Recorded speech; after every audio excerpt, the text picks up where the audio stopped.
할렐루야, 사랑하는 성도님들 반갑습니다. 1월 22일 수요 예배 말씀입니다.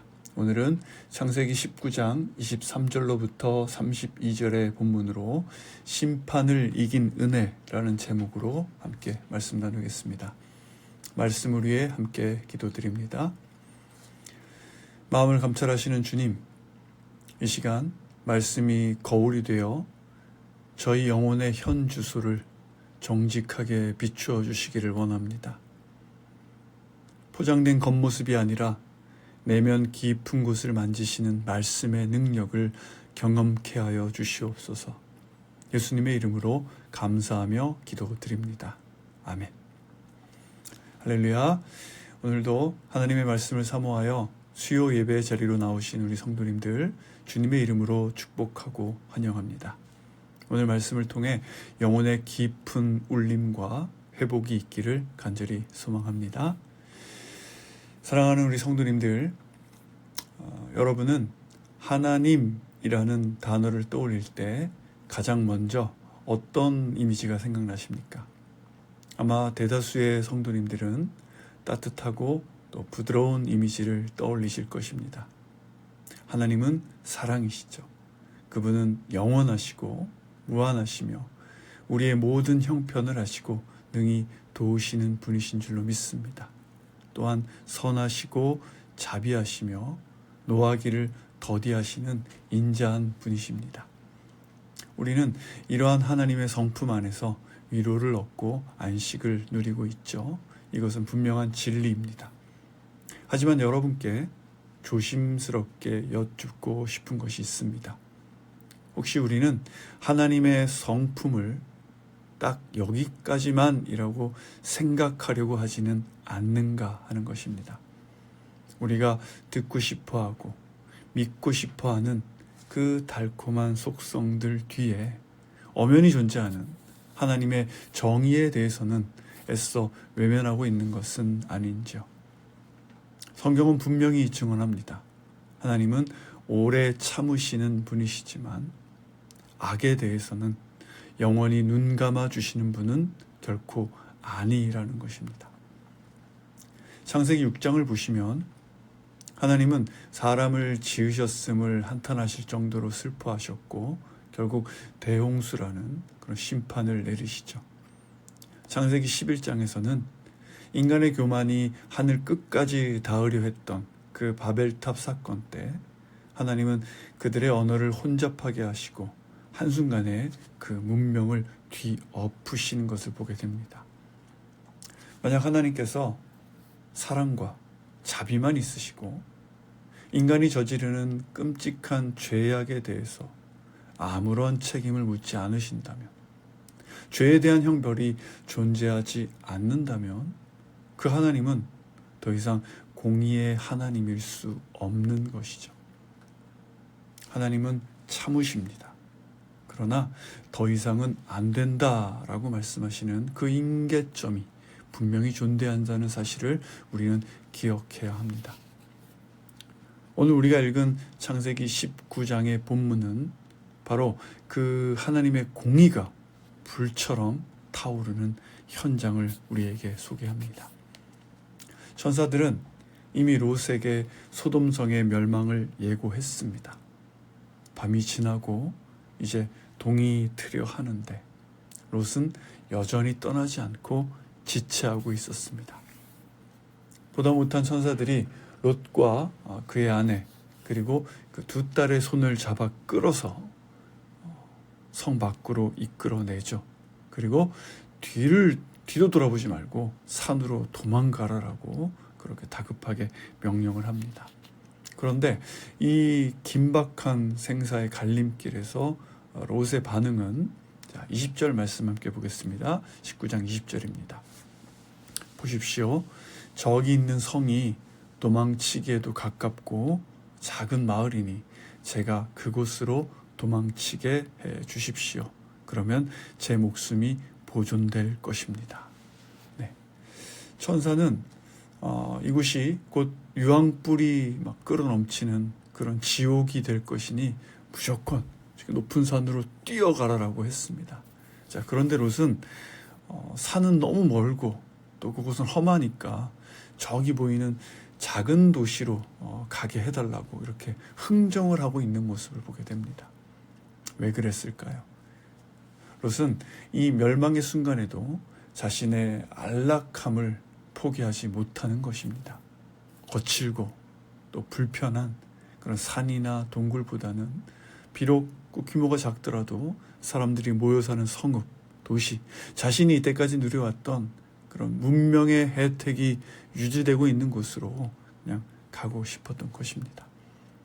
하나님의 무서운 진노가 임박한 그 순간까지도 소돔에서 누리던 풍요와 안락함을 놓기 싫었고 도시적인 그런 삶을 떠나기가 싫었던 것입니다. 자, 이것은 롯만의 이야기가 아닙니다. 오늘날 우리들의 모습이기도 하죠. 하나님, 구원은 받고 싶습니다. 하지만 저 거친 산으로 가라고는 하지 마십시오. 그냥 적당히 세상 문화도 즐기고 또 몸도 편안한 이 작은 성읍 정도에서 그냥 신앙생활하게 해주십시오.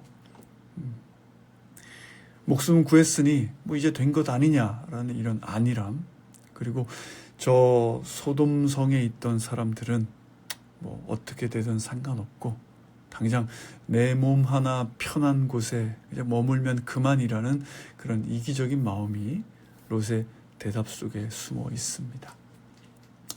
결국 천사들은 롯의 소원을 들어주죠. 우리 하나님은 강제로 우리를 로봇처럼 조종하지 않으시고 때로는 우리의 이런 미련한 고집조차 허용하시며 또 깨닫게 하시는 분이기 때문에 또 이렇게 해주십니다. 자, 이어서 롯이 소알에 들어갈 그때를 23절에서 해가 지평선 위로 솟아올랐을 때라고 기록합니다. 밤새 공포에 떨며 도망쳤던 그 롯의 가족에게 그 아침 햇살은 얼마나 평화롭게 느껴졌을까요? 이제 살았구나. 이제 그 끔찍한 밤은 다 지나갔구나 라고 안도했을지도 모릅니다. 하지만 바로 그 순간 24절과 25절입니다. 함께 읽죠. 그러자 여호와께서 바로 하늘로부터 곧 여호와께로부터 소돔과 고모라 위에 유황과 불을 비처럼 쏟아 부으셨습니다. 여호와께서 그 성들과 온 들판과 그 성에 사는 모든 사람들과 그 땅의 모든 식물들을 다 뒤엎어 버리셨습니다. 성경은 해돋는 아침과 그 유황불을 극명하게 대비시키십니다. 하나님의 심판은 인간이 가장 평안하다고 생각할 때, 그러니까 설마 무슨 일이 있겠어? 라고 방심할 때 임하는 그런 사실을 보여주는 것이죠. 자, 여기서 우리가 주목해야 할 표현은 여호와께서 바로 하늘로부터 곧 여호와께로부터 이 부분입니다. 성경은 여호와라는 이름을 두 번이나 반복하면서 이 심판의 주체를 명확히 합니다. 어떤 과학자들은 오늘 이 본문에 나타난 이 현상을 자연현상으로 설명하기도 합니다. 영국의 지질학자 그레이엄 해리스 박사는 이 지역의 지하에 엄청난 그 가연성 메탄 가스층이 있었고 지진판이 움직이면서 가스가 분출되고 불이 붙었을 것이라고 이렇게 말한 적도 있죠. 물론 하나님은 자연 법칙을 도구로 사용하실 수 있습니다. 그러나 하나님을 믿지 않는 사람들은 이것을 단순한 지진이나 자연재해로 치부하려고 하겠지만 성경은 단호하게 선언합니다. 이것은 자연적 우연이 아니라 죄에 대한 하나님의 주권적인 심판, 곧 여호와께로부터 내린 불이었다고 이렇게 말하는 것이죠. 당시 소돔 사람들에게 이 사건은 말 그대로 날벼락이었을 것입니다. 베드로후서 3장 3절과 4절 말씀을 보면요. 자, 베드로후서 3장 3절 말씀입니다. 3절 4절. 무엇보다도 여러분은 이것을 알아야 합니다. 마지막 때 조롱하는 사람들이 나타나 자기 정욕을 따라 행하고 조롱하며 말하기를 그가 재림하신다는 약속이 어디 있느냐. 조상들이 잡는 이 이래로 만물이 처음 창조될 때와 똑같이 이렇게 그대로 있다라고 할 것입니다. 네. 말세에 조롱하는 자들은 만물이 처음 창조될 때와 똑같이 그냥 있다라고 하며 심판을 부인한다라는 것이죠. 어제도 해가 떴고 오늘도 떴으니 내일도 뜨겠지. 설마 무슨 일이 생기겠냐라는 이런 안일함을 말하는 것이죠. 그러나 하나님의 때는 도둑같이 임한다는 것입니다. 하나님은 아무도 멸망하지 않고 다 회개하기를 원하시며 오래 참으시지만 더 이상 돌이킬 가능성이 없을 때 그날에는 심판이 임하게 되는 것이죠. 소돔은 단순히 불에 탄 것이 아닙니다. 성경은 하나님이 그 도시를 뒤엎어 버리셨다고 기록합니다. 이것은 그 도시가 자랑하던 그 번영, 그곳의 질서, 그곳의 가치관, 그 모든 것들을 송두리째 뒤집어 버리셨다라는 그런 뜻이 되는 것이죠. 그리고 이 끔찍한 심판의 현장에서 우리는 참 잊을 수 없는 충격적인 장면을 목격하게 됩니다. 바로 롯의 아내죠. 26절입니다. 19장 26절에 그때 롯의 아내는 뒤를 돌아보아 소금 기둥이 되고 말았습니다. 롯의 가족이 소알 근처에 이르렀을 때 롯의 아내는 끝내 참지 못하고 소돔을 바라보고 말았습니다. 천사들이 그렇게 뒤돌아보지 마라, 멈춰서지 마라, 뛰어라 라고 신신당부했죠. 그러나 그녀는 그 명령을 어겼습니다. 자, 그럼 왜 돌아보았을까요? 단순히 호기심 때문에? 아니면 그렇게 쾅쾅거리는 그런 소리가 궁금해서였을까요? 아닙니다. 그녀의 몸은 천사의 손에 이끌려서 성 밖으로 나왔지만 그녀의 마음은 여전히 그 멸망할 도시에 남아 있었기 때문입니다. 그녀가 사랑했던 그 타락한 이웃들, 화려하고 안락한 생활, 그 모든 것이 불타고 있다는 사실을 견딜 수 없었던 것이죠. 자, 여기서 뒤를 돌아보다라는 이 원어를 살펴보면 단순히 힐끗힐끗 보는 것이 아닙니다. 열망을 가지고 응시하다, 주의 깊게 바라보다라는 그런 뜻을 내포하고 있죠.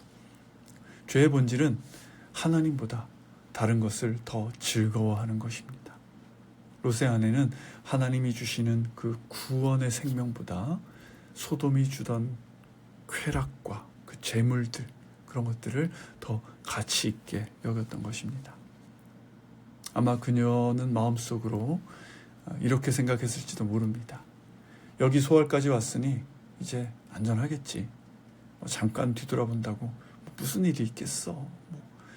마치 그 소돔성에서 롯의 경고를 농담으로 여겼던 롯의 사위들처럼 하나님의 말씀을 너무 가볍게 여긴 것입니다. 그녀는 롯을 따라 신앙생활도 했고 아브라함과도 교류가 있었을 것입니다. 하지만 그녀의 삶을 지배한 것은 하나님의 말씀이 아니라 소돔의 화려한 문화, 또 그곳의 가치관이었던 것이죠. 이스라엘 그 성지순례를 가보면 그 사해 근처에 기괴하게 서 있는 소금 기둥들을 볼 수 있습니다. 가이드들은 농담처럼 저것이 롯의 아내입니다라고 소개하기도 하는데요. 성도님들, 롯의 아내는 이름조차 기록되지 않은 채 그 뒤로 영원히 뒤를 돌아본 자의 대명사가 되었습니다. 하지만 이와 대조되는 한 여인이 있죠. 바로 아브라함의 아내 사라입니다.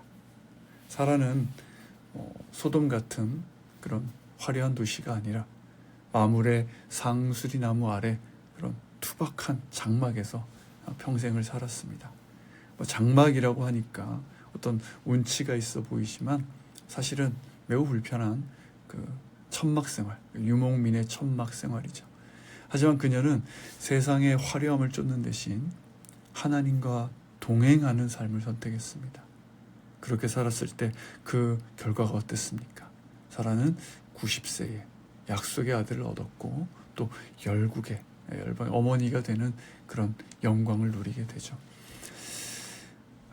순종의 길은 이처럼 참 어렵습니다. 앞만 보고 달려야 하는데 자꾸만 그 두고 온 세상의 미련이 발목을 붙잡죠. 그때가 좋았는데, 내가 그 돈을 어떻게 모았는데. 그러나 여러분, 뒤를 돌아보는 자는 하나님 나라에 합당하지 않음을 기억하시길 바랍니다. 자, 이제 시선을 돌려서 아브라함을 보겠습니다. 27절과 28절입니다. 아브라함은 다음날 아침 일찍 일어나 그가 여호와 앞에 섰던 곳으로 가보았습니다. 그는 소돔과 고모라와 그 들판의 온 땅을 내려다보았습니다. 그가 보니 그 땅의 연기가 화로에서 피어나는 연기처럼 솟아오르고 있었습니다. 아브라함은 그날 아침 일찍 일어나서 하나님 앞에 섰던 곳으로 갑니다. 그곳은 그가 하나님께 의인 10명만 있어도 제발 멸하지 말아달라고 간구했던 곳이죠. 또 간절히 매달렸던 중보 기도의 자리였습니다. 아브라함이 눈을 들어서 소돔을 보니 화로에서 피어나는 연기처럼 검은 연기가 치솟고 있었습니다. 의인 10명이 없어서 결국 멸망하고 만 것입니다. 그 장면을 바라보는 아브라함의 심정이 어땠을까요? 억장이 무너졌을 것입니다. 다 끝났구나. 내 조카 롯도 저 불길 속에서 죽었겠구나. 내가 더 말렸어야 했는데 왜 그러지 못했을까? 그는 이 롯의 생사를 알지 못한 채 자신의 기도가 실패했다고 생각하며 아마 깊은 절망감에 빠졌을지도 모릅니다. 자, 그러나 바로 여기서 창세기 19장의 핵심 구절인 29절의 말씀이 등장합니다. 29절입니다. 하나님께서는 들판의 성들을 멸망시키실 때 아브라함을 기억하셨습니다. 그래서 롯이 살던 성들을 뒤엎으실 때 그 뒤엎으심 가운데서 롯을 구해주셨습니다. 할렐루야. 롯이 구원받은 이유는 의로워서도 믿음이 좋아서도 아닙니다. 성경은 분명히 말합니다. 하나님께서 아브라함을 기억하셨습니다. 네, 여기서 기억하셨다에 해당하는 원어는 단순히 머릿속으로 그런 사람이 있었지라고 떠올리는 정도가 아닙니다. 이것은 언약을 기억하여 구체적으로 행동하다라는 그런 강력한 단어인 것이죠. 하나님은 롯의 자격 없음을 보신 것이 아니라 산 위에서 눈물로 기도하던 아브라함을 보셨습니다. 아브라함의 기도를 기억하시고 롯을 그 심판의 한복판에서 강권적으로 끄집어 내신 것이죠.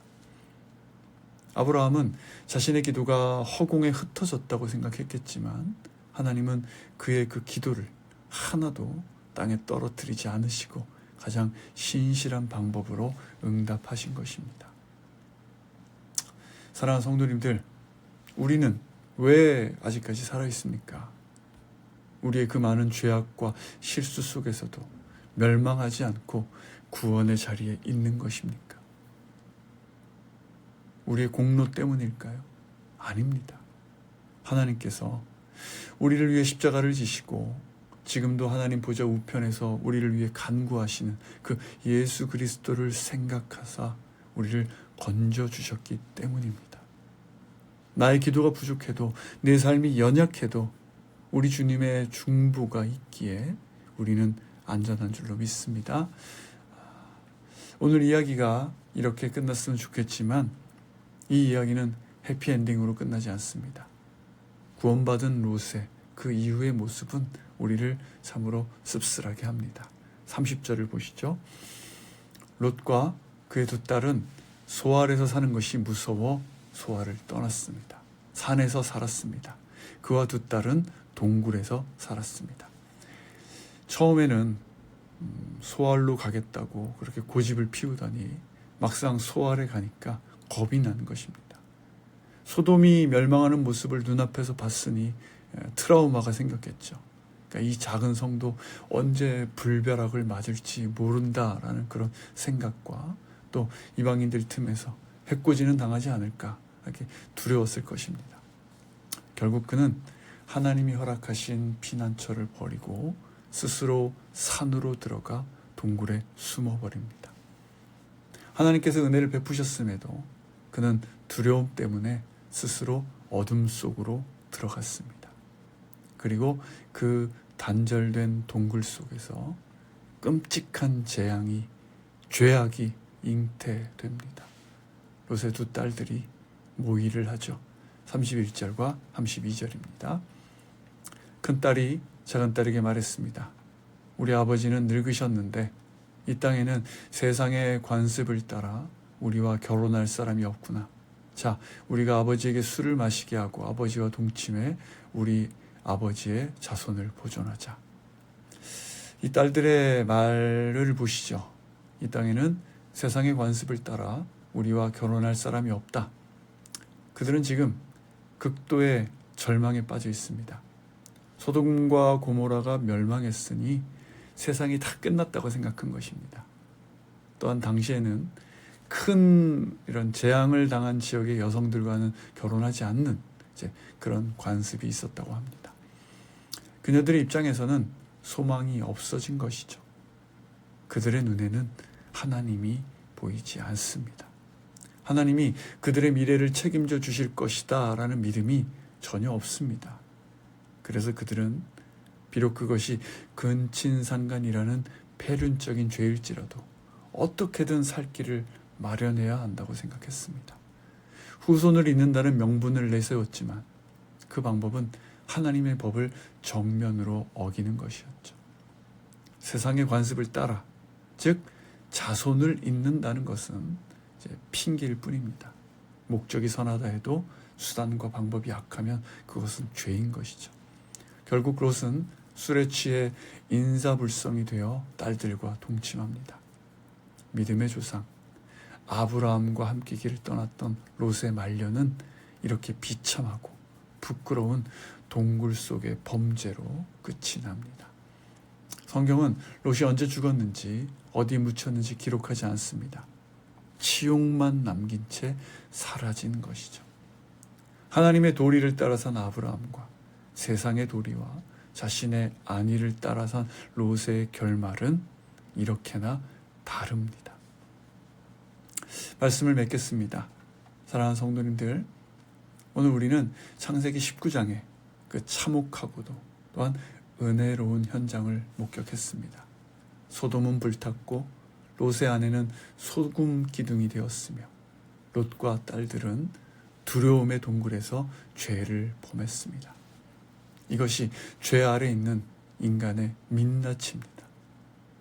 노아의 그 홍수 심판으로도 소돔의 불 심판으로도 인간의 죄성은 사라지지 않은 것이죠. 그러나 이 절망적인 이야기 속에 한 줄기 빛이 있습니다. 바로 하나님이 아브라함을 생각하사 롯을 건지셨다라는 그 말씀입니다. 우리의 구원은 우리의 결단이나 도덕성에 달려있지 않습니다. 오직 우리를 위해 중보하시는 예수 그리스도를 보시는 그 하나님의 신실하신 은혜에 달려있는 줄로 믿습니다. 이제 우리는 선택해야 합니다. 첫째, 미련의 소금 기둥이 되지 마십시오. 지나간 과거, 내가 누렸던 세상의 안락함, 하나님보다 더 사랑했던 소돔의 보물들 과감히 끊어내시기를 바랍니다. 둘째, 두려움의 동굴에서 나오십시오. 노후가 불안하고 자녀의 미래가 걱정되고 건강이 염려되십니까? 그래서 롯의 딸들처럼 세상적인 방법과 타협하고 싶은 그런 유혹이 드십니까? 하나님이 나를 돕지 않으실 거야 라는 불신앙의 동굴을 깨트리고 나오시길 바랍니다. 하나님은 불길 속에서도 여러분을 건져내신 분임을 반드시 기억하시기를 바랍니다. 아브라함을 기억하셨던 하나님은 오늘 예수 그리스도의 피로 사신 여러분을 결코 잊지 않으십니다. 그 은혜를 믿고 믿음의 길 온전히 걸어가는 우리 모두가 되기를 소망합니다. 아멘. 기도하겠습니다. 사랑과 은혜가 풍성하신 하나님 아버지, 오늘 소돔의 멸망과 롯의 가족들을 통해 우리 자신의 연약함을 보게 하시니 감사합니다. 하나님보다 세상을 더 사랑하여 뒤를 돌아보았던 롯의 아내처럼 저희도 여전히 놓지 못하는 세상의 미련이 있음을 회개합니다. 두려움 때문에 하나님을 신뢰하지 못했던 저희의 불신앙을 용서하여 주시옵소서. 하나님께서 아브라함을 기억하사 롯을 구해주셨다. 그 은혜의 말씀이 저희의 유일한 소망입니다. 그 은혜를 기억하고 의지하여 다시 일어서기를 원합니다. 과거를 뒤로 하고 두려움의 동굴에서 걸어나와 주님이 예비하신 거룩한 산을 향해 믿음으로 걸어가는 우리 모두가 되게 하여 주시옵소서. 예수님의 이름으로 감사하며 기도드립니다. 아멘.